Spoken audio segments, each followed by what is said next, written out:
Vistara airline का एक विमान दिल्ली के आसमान में चक्कर लगा रहा है। पायलट को खराब मौसम, तूफान और तेज बारिश में बाहर बिल्कुल भी दिखाई नहीं दे रहा। जल्द ही पायलट को ये एहसास हो जाता है कि कुछ ही मिनटों में प्लेन का फ्यूल खत्म होने वाला है। प्लेन में इतना भी फ्यूल नहीं बचा कि वो एयरपोर्ट तक पहुंच पाए। मेडे मेडे मेडे, हमारे प्लेन में फ्यूल खत्म हो चुका है। किसी भी वक्त प्लेन का इंजन बंद हो सकता है। अब क्या होगा इस प्लेन के साथ? बिना ईंधन के क्या ये एयरपोर्ट तक पहुंच पाएगा? ये क्रैश होगा या फिर होगा कोई चमत्कार? आइए जानते हैं पूरी कहानी आज के इस वीडियो में। 15 जुलाई 2019 Chhatrapati Shivaji Maharaj international airport Mumbai. Vistara airline का एक विमान फ्लाइट 944 उड़ान भरने की तैयारी कर रहा था। ये एयरबस A320 नियो मॉडल का प्लेन था, जो कि बिल्कुल ही नया प्लेन था। प्लेन में 155 पैसेंजर सवार होने लगे, वहीं 7 क्रू मेंबर्स भी प्लेन में सफर करने वाले थे। इस प्लेन को बहुत ही अनुभवी कैप्टन उड़ा रहे थे। इनके पास 8500 से भी अधिक फ्लाइट ओवर का एक्सपीरियंस था। वहीं फर्स्ट ऑफिसर के पास लगभग 1600 फ्लाइट ओवर का एक्सपीरियंस था। हालांकि ऑफिशियल रिपोर्ट में इन दोनों पायलट्स की पर्सनल डिटेल्स अवेलेबल नहीं है, इसलिए हमें नहीं पता कि आखिर वो दोनों पायलट कौन थे। प्लेन उड़ान भरने के लिए तैयार हो गया, लेकिन एक छोटी सी चूक हो गई। इस प्लेन को छत्रपति शिवाजी महाराज इंटरनेशनल एयरपोर्ट मुंबई से दिल्ली के इंदिरा गांधी इंटरनेशनल एयरपोर्ट में लैंड करना था। किसी इमरजेंसी की वजह से अगर ये प्लेन दिल्ली में ना उतर पाए तो इसके लिए एक अल्टरनेट एयरपोर्ट चुना गया। अगर वहां भी प्रॉब्लम हो तो एक सेकेंड अल्टरनेट एयरपोर्ट चुना गया। ट्रांजिट ब्रीफिंग सीट में जो अल्टरनेट एयरपोर्ट था वो सरदार वल्लभ भाई पटेल इंटरनेशनल एयरपोर्ट था, जो कि अहमदाबाद में है और इसका कोड है विक्टर अल्फा अल्फा होटल। और जो सेकेंडरी अल्टरनेट एयरपोर्ट था वो चौधरी चरण सिंह इंटरनेशनल एयरपोर्ट था, जो कि लखनऊ में है। VIL के इसका कोड है, यानी कि विक्टर इंडिया लीमा किलो। जबकि ऑपरेशनल फ्लाइट प्लान में लिखा था कि फर्स्ट अल्टरनेट एयरपोर्ट लखनऊ है और second alternate airport Jaipur. 2 chart और दोनों में ही अलग अलग अल्टरनेट एयरपोर्ट। ये सुनने में भले ही एक छोटी सी गलती लग रही हो, पर कई केस में ये जानलेवा भी हो सकता है, क्योंकि इसी एयरपोर्ट के दूरी के हिसाब से प्लेन में फ्यूल डाला जाता है। अगर एयरपोर्ट के सिलेक्शन में ही गलती हो जाए तो फ्यूल के कैलकुलेशन में भी गड़बड़ी हो सकती है। और फ्यूल प्लेन के लिए ब्लड का काम करती है। फ्यूल खत्म यानी कि जान गई। या तो ट्रांजिट ब्रीफिंग सीट या फिर ऑपरेशनल फ्लाइट प्लान, इन दोनों में से किसी एक को फॉलो करना था। कैप्टन ने ऑपरेशनल फ्लाइट प्लान यानी कि OFP को चुना और एडिशनल फ्यूल 1001 kg डलवा लिया। ये फ्यूल तब काम आने वाला था जब प्लेन को डाइवर्ट करके लखनऊ ले जाने की नौबत पड़ती। अच्छा, एक बात और आपके मन में आ रहा होगा, जब प्लेन एक ही बार उड़ान भरता है तो प्लेन में 2 तरह की चार्ट्स क्यों बनाया जाता है? तो देखो, दोनों का अपना अपना काम है। बात करें ऑपरेशनल फ्लाइट प्लान यानी कि OFP की, तो ये एक फ्लाइट की पूरी कुंडली होती है। इसमें पूरी जानकारी होती है, जैसे कि प्लेन का way point, coordinates, distance, wind speed, temperature, turbulence, safety notice, minimum fuel, alternate fuel, सारे फ्यूल का चार्ट जैसे बहुत सी जानकारी इसमें लिखी होती है। 40-50 पेज तो इन्हीं डिटेल्स में भर जाती है। विस्तारा एयरलाइन के केस में ये 82 पन्नों का था। इतना अगर पायलट पढ़ना शुरू कर दे तो 1 घंटा ऐसे ही गुजर जाएगा। इसलिए ट्रांजिट ब्रीफिंग सीट बनाया जाता है, जो सिर्फ 1 पेज का होता है। सारे इंपॉर्टेंट डिटेल्स इसी में लिखा होता है।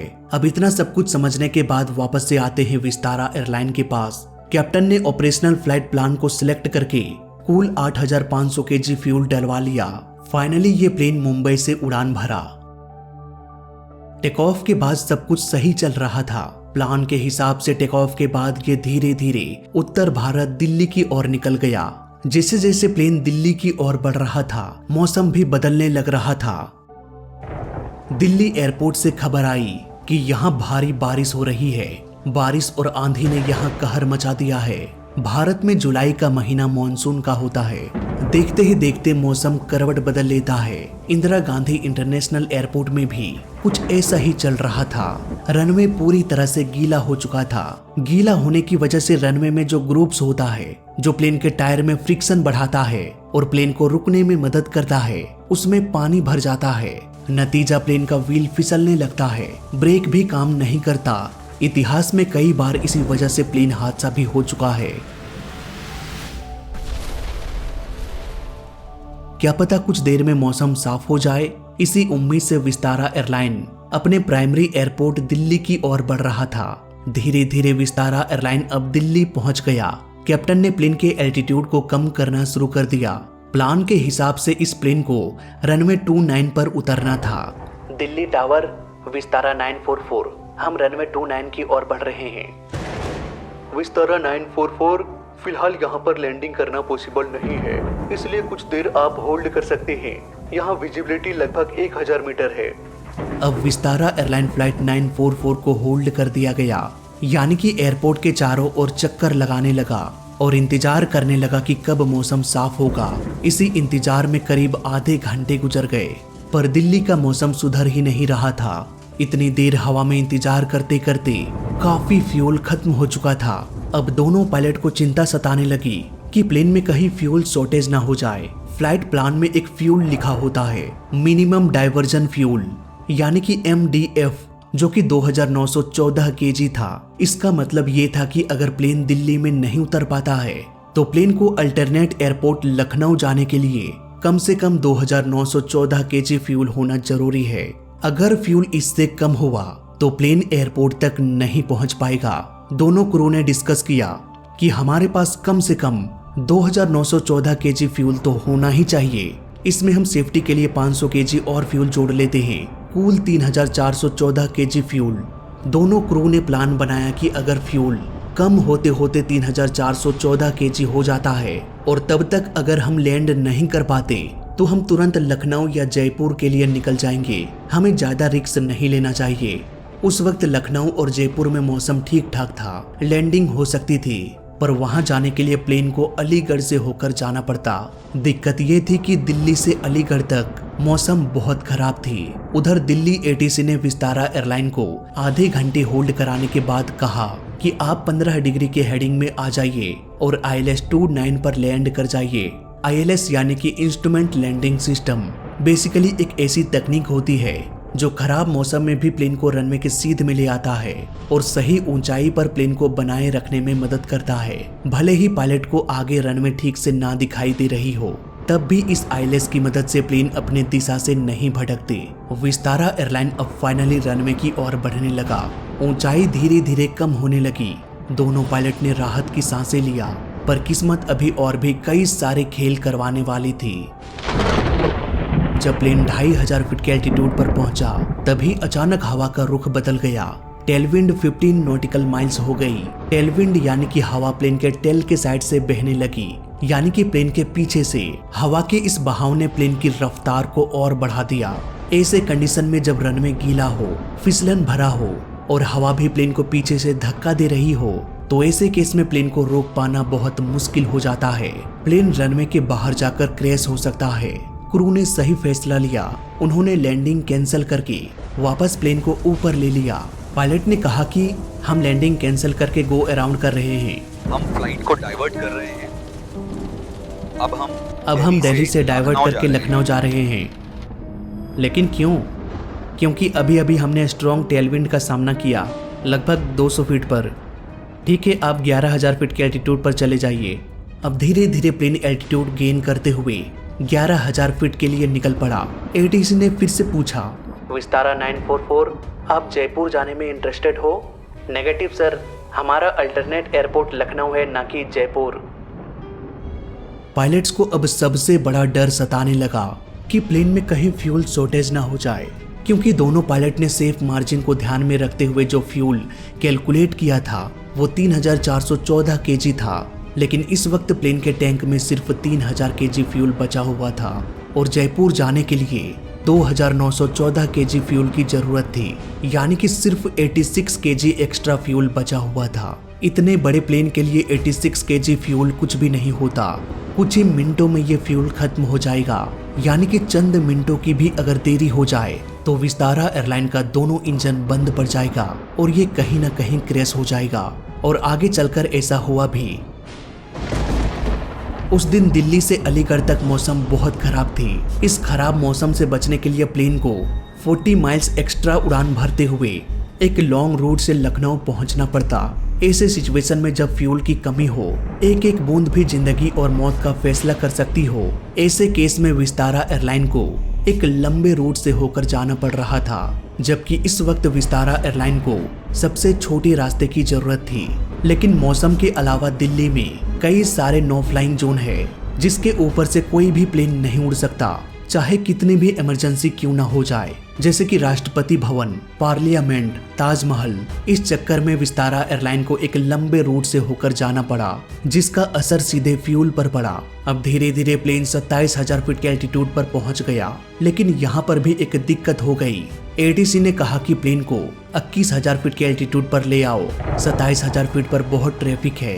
ऐसे केस में एक प्लेन जितना नीचे फ्लाई करेगा, हवा उतनी ही डेंस होती जाती है और प्लेन को हवा में बने रहने के लिए इंजन को और अधिक फ्यूल को बर्न करना पड़ता है। यानी कि प्लेन जितना नीचे उड़ेगा उतना अधिक फ्यूल खपत होगा। किसी तरह से ये प्लेन लखनऊ पहुंच गया। पायलट ने लखनऊ एटीसी से लैंडिंग परमिशन मांगा। एटीसी ने कहा कि ठीक है, आप तीसरे नंबर पर हो, अभी थोड़ी देर में 2 प्लेन लैंड करेगा, उसके बाद आप लैंड कर जाना। ये सुनकर पायलट के होश उड़ गए। तुरंत क्रू ने कहा कि भाई, हम और डिले नहीं कर सकते, हमारे पास फ्यूल की शॉर्टेज होने वाली है। अगर फर्स्ट अटेम्प्ट में लैंडिंग नहीं हुई या हमें रोका गया तो प्लेन का इंजन बंद पड़ जाएगा। एटीसी ने सिचुएशन को समझा और कहा ठीक है, आप ILS 27 पर लैंड कर सकते हैं। विस्तारा एयरलाइन अब भी एयरपोर्ट से काफी दूरी पर था। को पायलट इंस्ट्रूमेंट्स को मॉनिटर कर रहे थे। उन्होंने नोटिस किया कि आधे घंटे पहले मौसम साफ था, लेकिन अब लखनऊ में भी मौसम बिगड़ने लगा है। उन्होंने कैप्टन से कहा कि सर, हमें जल्दी करना पड़ेगा, मौसम लगातार बिगड़ती जा रही है।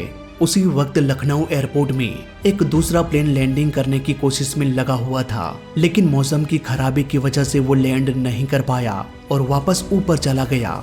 एटीसी ने वापस से विस्तारा एयरलाइन को कांटेक्ट किया। देखो, यहाँ मौसम बहुत खराब होने लग रहा है। इवन एक प्लेन लैंडिंग करने की कोशिश भी किया, लेकिन वो लैंड नहीं कर पाया। ये सब देखते हुए दोनों पायलट की चिंता बढ़ने लगी। दरअसल यहाँ पर ये हो रहा था कि जब दिल्ली में तूफान आया तब विस्तारा एयरलाइन वहां पर लैंडिंग करने की कोशिश किया। जब विस्तारा एयरलाइन प्लेन को डाइवर्ट करके लखनऊ आया तो तूफान भी दिल्ली अलीगढ़ से होते हुए लखनऊ पहुंच गया। पायलट को तूफान का तो पता था, लेकिन तूफान के डायरेक्शन का पता नहीं था कि वो किस दिशा से आ रहा है और वो किस तरफ जा रहा है। यहाँ तूफान प्लेन के साथ साथ आगे बढ़ रहा था। यही वजह है कि लखनऊ पहुंचते पहुंचते विस्तारा एयरलाइन को एक बार फिर से तूफान का सामना करना पड़ा। विस्तारा एयरलाइन अब रनवे से 17 माइल्स की दूरी पर था। एडीसी ने कहा कि इस वक्त मौसम बहुत खराब है। विजिबिलिटी पहले 475 मीटर था, लेकिन अब 275 मीटर हो चुका है। आपको लैंडिंग डिसकंटिन्यू करना पड़ेगा। अभी आप अपने एल्टीट्यूड को बढ़ा लो। अब यहाँ पर क्रू ने मना कर दिया, क्योंकि पायलट ये चाहते थे कि वो एयरपोर्ट के बेहद नजदीक रहे, ताकि जैसे ही थोड़ी बहुत मौसम साफ हो जाए वो फटाक से उतर जाए। लेकिन नीचे रहने का सबसे बड़ा साइड इफेक्ट था कि अधिक फ्यूल खर्च करना पड़ेगा। फिर भी विस्तारा एयरलाइन ने रिस्क ले लिया और मौसम के ठीक होने का वेट करने लगी। लेकिन जैसे जैसे समय गुजरा मौसम और भी बिगड़ने लगी। ये सब देखते हुए विस्तारा एयरलाइन अब 4000 फीट के एल्टीट्यूड पर चला गया। घड़ी की हर एक टिक टिक प्लेन को मौत की ओर धकेल रही थी। शाम के 6:12 पायलट ने मिनिमम फ्यूल का अनाउंसमेंट किया। अब एटीसी भी करे तो क्या करे। विजिबिलिटी सिर्फ 275 मीटर थी। दोनों पायलट ने अपने ही डिसीजन पर अफसोस किया कि अच्छा होता अगर हम दिल्ली में ही लैंडिंग करने की कोशिश करते। वहां कम से कम 1000 मीटर की विजिबिलिटी थी, लेकिन यहाँ तो सिर्फ 275 मीटर है। करीब 12 मिनट इंतजार करने के बाद पायलट ने मेडे फ्यूल डिक्लेयर कर दिया। हालांकि विजिबिलिटी अब भी उतनी ही थी, इसलिए इस एयरपोर्ट में लैंडिंग करना पॉसिबल नहीं था। मेडे एक ऐसा वर्ड होता है जो कोई भी सुनना नहीं चाहता, लेकिन जैसे ही मेडे फ्यूल डिक्लेयर हुआ, एडीसी का सबसे बड़ा काम यही हो जाता है कि किसी भी तरह से उस प्लेन को लैंड करा दो, नहीं तो ये कभी भी क्रैश हो सकता है।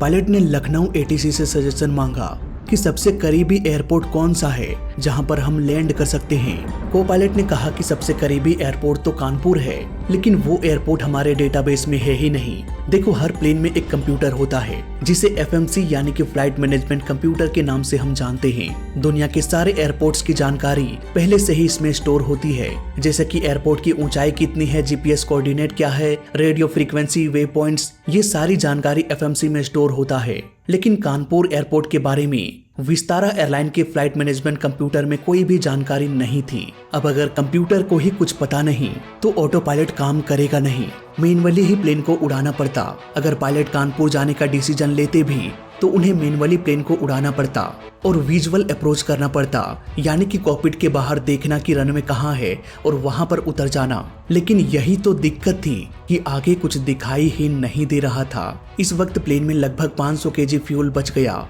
इतने कम फ्यूल में कानपुर एयरपोर्ट को खोजना, जो कि डेटाबेस में भी नहीं है, खराब मौसम, जब आगे सिर्फ तूफान ही दिखाई दे रही हो, तो ऐसा डिसीजन लेना मौत को गले लगाने के बराबर था। इसलिए कानपुर एयरपोर्ट नजदीक होने के बावजूद भी कैप्टन ने रिजेक्ट कर दिया। अब दूसरा ऑप्शन था प्रयागराज, जहां मौसम भी साफ था और वो भी ऑलमोस्ट उतनी ही दूरी पर था जितना कि कानपुर।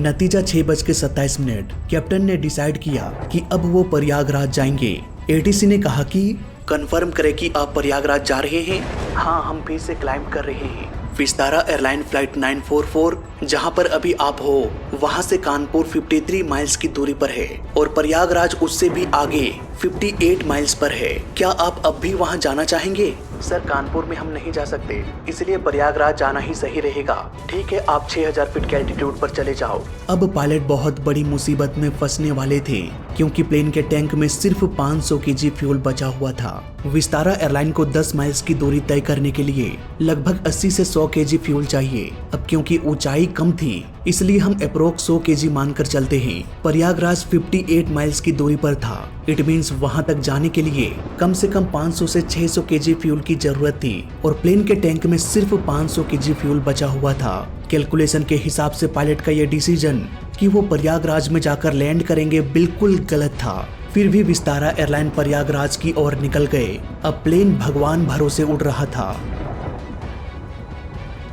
किसी भी वक्त प्लेन का ईंधन खत्म हो सकता था, लेकिन फिर हुआ एक चमत्कार। जैसा कि मैंने पहले ही बताया था कि जो तूफान था वो दिल्ली से अलीगढ़ होते हुए लखनऊ की ओर बढ़ रहा था और प्लेन भी उसी दिशा में उड़ रहा था। इसलिए जहां प्लेन जाता, तूफान भी वहां तक पहुंच जाता। जैसे ही प्लेन लखनऊ से प्रयागराज की ओर बढ़ने लगा, तूफान भी लखनऊ से आगे प्रयागराज की ओर निकल गया। जहां विजिबिलिटी 275 मीटर थी, कुछ ही देर में वहां विजिबिलिटी बढ़कर 600 मीटर हो गई और फिर देखते ही देखते 1000 मीटर। तूफान लखनऊ को छोड़कर आगे बढ़ने लगा। तुरंत ATC ने विस्तारा फ्लाइट 944 को कॉल किया और कहा कि विजिबिलिटी अब 1000 मीटर हो चुकी है, अब आप वापस लखनऊ आ सकते हैं। इस एक कॉल ने विस्तारा एयरलाइन को मानो नई जिंदगी दे दिया। जहां प्लेन था वहां प्रयागराज 58 माइल्स की दूरी पर था। अगर वो वापस लखनऊ आ जाते तो उन्हें 37 माइल्स की दूरी तय करना पड़ता। पायलट ने तुरंत कहा कि हम वापस लखनऊ आ रहे हैं। उन्होंने प्लेन को मोड़ा।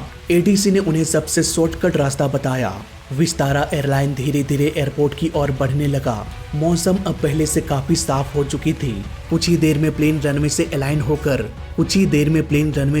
होकर टचडाउन कर गया। रनवे पर अब भी काफी फिसलन था, लेकिन फिर भी विस्तारा एयरलाइन लाख मुसीबतों का सामना करते हुए शाम के 7:18 में ये लैंड कर गया। दोनों पायलट ने चैन की सांसें ली। कैप्टन ने फ्यूल इंडिकेटर देखा, सिर्फ 348 kg फ्यूल बचा हुआ था। दोनों पायलट ने सही वक्त पर सही फैसला लिया और प्लेन में सवार सभी लोगों की जान बच गई। एविएशन एक्सपर्ट्स मानते हैं कि ये लैंडिंग कोई चमत्कार से कम नहीं था, क्योंकि एयरबस A320 नियो 1 घंटे में 2500 से 3000 kg फ्यूल बर्न करता है। अगर 7 से 8 मिनट की देरी और हो जाती तो ये प्लेन वापस लखनऊ भी नहीं आ पाता और ना ही वो प्रयागराज जा पाते। बीच में ही कहीं फ्यूल खत्म हो जाता और ये प्लेन क्रैश हो जाता। लखनऊ ATC ने बखूबी अपना काम निभाया। इस इन्वेस्टिगेशन में सबसे बड़ा सवाल ये था कि बरसात के मौसम में हर रोज दुनिया में कहीं न कहीं किसी न किसी प्लेन के साथ ऐसी नौबत हो जाती है कि उसे डाइवर्ट करके अल्टरनेट एयरपोर्ट ले जाना पड़े। लेकिन उन सारे फ्लाइट्स में कभी भी इतनी बड़ी प्रॉब्लम नहीं होती कि पायलट को मेडे कॉल करना पड़ जाए। वो भी फ्यूल शॉर्टेज होने की वजह से। फिर विस्तारा एयरलाइन फ्लाइट 944 के साथ गलती कहाँ हुई? प्लेन दिल्ली में उतरने वाला था। अगर दिक्कत हो तो सबसे सामने जयपुर था, लेकिन कंपनी ने जयपुर के बजाय अल्टरनेट एयरपोर्ट लखनऊ चुना। मे बी इसलिए क्योंकि वहां पर कंपनी का अपना सेटअप है। नतीजा कंपनी ने सेफ्टी को कम और कमर्शियल रिक्वायरमेंट्स को ज्यादा महत्व दिया ताकि कुछ पैसे बच जाए। दिल्ली एटीसी ने ठीक से गाइड नहीं किया।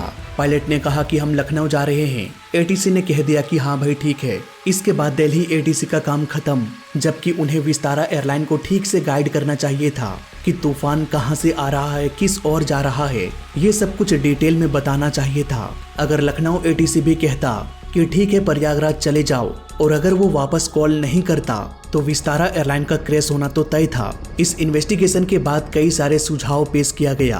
पायलट जल्दी से डिसीजन नहीं ले रहे थे। अगर दिल्ली में मौसम खराब था तो आधे घंटे रुककर मौसम साफ होने का इंतजार नहीं करना चाहिए था, बल्कि क्विक डिसीजन लेके सीधे दिल्ली से लखनऊ चले जाते। अगर वहां भी प्रॉब्लम होती तो प्रयागराज चले जाते। वेट कर करके फ्यूल खत्म करके क्रैश होने का इंतजार क्यों किया जा रहा था? एयरलाइन को हर वक्त गाइड करने के लिए, किसी भी टेक्निकल हेल्प के लिए ऑपरेशंस कंट्रोल IOCC होना चाहिए था। वेदर की लाइव जानकारी एक आर्स या सेटकॉम के जरिए पायलट तक पहुंचाना चाहिए था, पर ऐसा नहीं किया गया। अगर मौसम खराब है तो एयरलाइन कंपनी की जिम्मेदारी होती है कि वो एक्स्ट्रा फ्यूल बढ़ाकर डाले। पायलट के अंदर डर नहीं होना चाहिए कि कंपनी के सूटेबल के हिसाब से एयरपोर्ट चूज करे। उन्हें खुली आजादी होना चाहिए कि वो सेफ्टी के हिसाब से अपना एयरपोर्ट खुद चुने। प्लेन के कंप्यूटर में इंडिया के सारे एयरपोर्ट्स के बारे में जानकारी होना चाहिए था, लेकिन एयरबस ने अपने कंप्यूटर को अपडेट नहीं किया। जयपुर एयरपोर्ट मिसिंग था। पायलट को ये ट्रेनिंग देनी चाहिए कि कब इमरजेंसी बोलना है और कब मेडे बोलना है। जो ग्राउंड में प्लेन को गाइड करते हैं कि कितना फ्यूल डालना है, कौन से रास्ते में जाना है, उनके पास भी प्रॉपर लाइसेंस होना चाहिए। अल्टरनेट एयरपोर्ट में 1 घंटे पहले मौसम कैसा रहेगा, 1 घंटे बाद मौसम कैसा रहेगा, ये सारी जानकारी पायलट के पास होनी चाहिए। तो ये कुछ सुझाव थे जो एयरलाइन कंपनी को दी गई। फिलहाल इस वीडियो में अभी तक के लिए बस इतना ही। जय हिंद, वंदे मातरम।